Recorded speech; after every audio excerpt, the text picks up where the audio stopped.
இஸ்லாமிய மார்க்கத்தில் அல்லாஹும் அவனுடைய தூதரும் பெண்களை, அவர்களுடைய ரோலை, அவர்களின் ஒவ்வொரு பொறுப்புகளையும் அணு அணுவாக அல்லாஹ்வும் அல்லாஹுவின் தூதரும் இறைவனின் மார்க்கமும் கண்ணியத்தை வழங்குகிறது.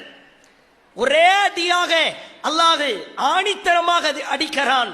பெண் குழந்தை புஷ்ரா, நற்செய்தி.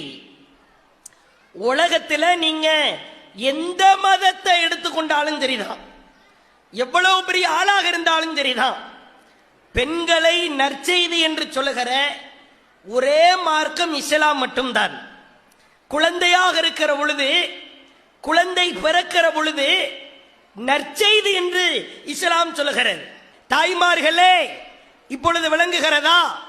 குழந்தையாக இருந்தாலும் உங்களுக்கு கண்ணியம், மகளாக இருந்தாலும் கண்ணியம், சகோதரியாக இருந்தாலும் கண்ணியம், மனைவியாக இருந்தாலும் கண்ணியம், தாயாக இருந்தாலும் கண்ணியம். இதை தாண்டி வேற என்ன ரோல் இருக்கிறது? மகளா இருக்க போறோம், சின்ன பப்பாவா இருக்க போறோம், வளர்ந்து சகோதரியாக இருக்க போகிறோம், மனைவியாக இருக்க போகிறோம், அம்மாவா இருக்க போகிறோம். அடுத்து அவ்வளவுதான், லைஃப் முடிஞ்சிடும். நாம எந்த கதாபாத்திரத்தில் உலகத்தில் வாழ்ந்தாலும் நமக்கு கண்ணியம் இருக்கிறது.